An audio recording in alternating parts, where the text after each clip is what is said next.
What happens when two of the most dangerous women in combat sports finally cross paths? One of them controls distance like a surgeon. The other just walks you down and breaks you with pure pressure and power. This is a clash of styles, personalities, and honestly, two completely different fighting philosophies. So can Mona's legendary kicking game keep Dakota at arm's length all night? Or does Dakota eventually smother her, close the gap, and take over? Only one of them walks away as the queen. Let's break it all down and figure out who really takes this GOAT matchup. Let's start with Mona Kimura. And I'll be real with you, at first glance, she doesn't exactly look like someone who's out there dismantling elite fighters. But looks can fool you. She was born in Japan back in 2001 and started training karate when she was just a kid. And it didn't take long before people were talking about her as one of the country's top young talents. While a lot of fighters were grinding away on the basics, Mona was quietly building the one weapon that would make her famous later on, those kicks. Before she ever went pro, she racked up multiple national karate titles and developed this crazy sense of balance, timing, and precision. But here's the thing, karate was only half the story. She was also a serious boxer. And she actually won a national boxing championship in Japan in 2019. That combo right there, elite karate plus legit high-level boxing, is exactly what makes her such a nightmare to deal with on the feet. Most people know her because of the move that put her on the map worldwide, the Mona kick. But I want to be clear, this is not just some flashy highlight reel thing. It's built entirely on balance and distance control. She can stand there on one leg, perfectly stable, and just keep firing side kicks at whatever target she wants.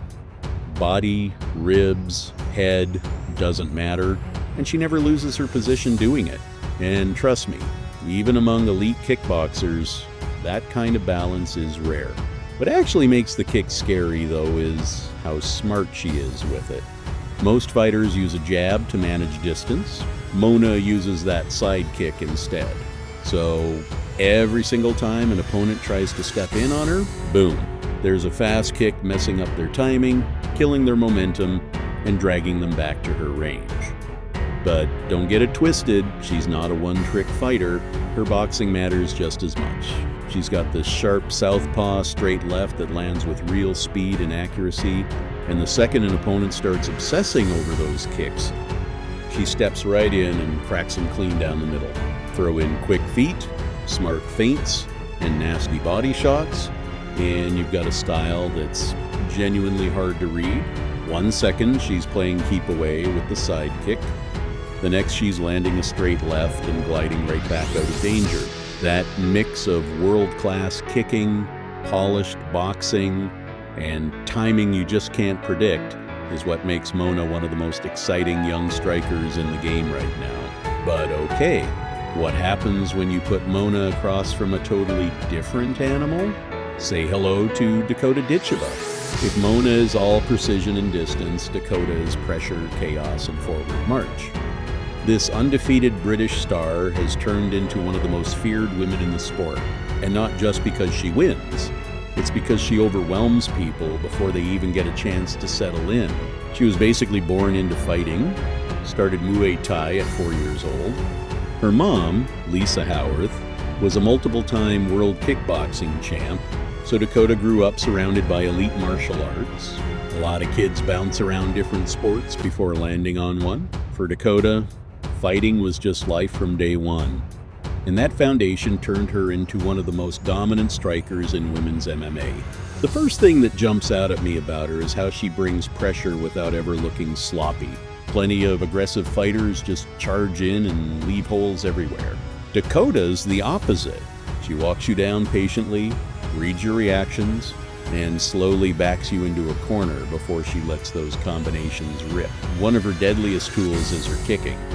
And unlike Mona's signature side kick, Dakota leans on fast heaps, heavy body kicks, and explosive head kicks.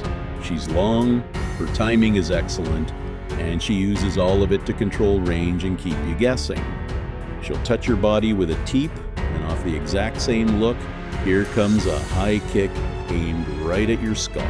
That unpredictability makes her a pain to defend. But honestly, she might be at her most dangerous when she gets in close. Her Muay Thai clinch is one of the best in all of women's MMA. Once she gets a hold of your head and controls your posture, the knees start coming, and they can flip a fight upside down in seconds. We've watched plenty of opponents look totally comfortable at range, then suddenly they're stuck in the clinch, eating knees to the body and head. And her boxing is right there with it. Sharp jabs, straight shots, brutal body work, all flowing together. Nothing comes one punch at a time with her. It's all connected. The punches set up, the kicks open the door for the knees, and the knees force you into mistakes. But the thing that really makes her special, her composure. Even when she's under fire, she stays balanced, keeps her stance tight, and barely wastes any energy.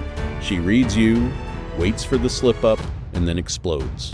And here's the part people sleep on. Unlike a lot of elite strikers who fall apart the second a fight hits the mat, Dakota's spent years sharpening her wrestling defense and grappling. She's a way more complete fighter than folks give her credit for. So who actually wins this dream fight? On paper, Mona's got the speed, the timing, and the unpredictability to give Dakota real problems early. Those side kicks, that footwork, that lightning left hand, all of it could let her control the distance and drag Dakota into exchanges she doesn't want. If Mona gets her rhythm going first, she can absolutely steal big moments in this fight. But the longer it goes, the more I think it starts tilting toward Dakota.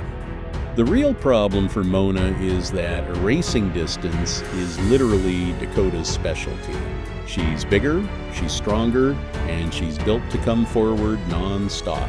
Every step she takes squeezes the space Mona needs to work. And once Dakota gets inside, that famous Mona kick loses a lot of its bite, and now the fight's happening in Dakota's world. That's when the clinch, the knees, and the raw strength become huge. Her ability to trap you on the cage and just pile up damage round after round is elite. Mona might win those early rounds, but if Dakota keeps cutting off the space and forcing contact, she feels like the one most likely to take over as it goes deeper. And that's exactly what makes this fight so much fun to imagine. Personally, though, I'm taking Mona Kimura by late stoppage or a clear decision. Her distance control, her kicking, and her knack for wrecking an opponent's rhythm could be the difference in a fight this close. Call me crazy, but I think she pulls it off. But hey, what about you? Who are you rolling with, Mona or Dakota? If you enjoyed this breakdown, do me a favor and smash that like button, subscribe to the channel, and drop your prediction down in the comments. And while you're at it, tell me which dream matchup you want me to break down next. Share this one with your friends and your fellow fight fans, and I'll catch you in the next one.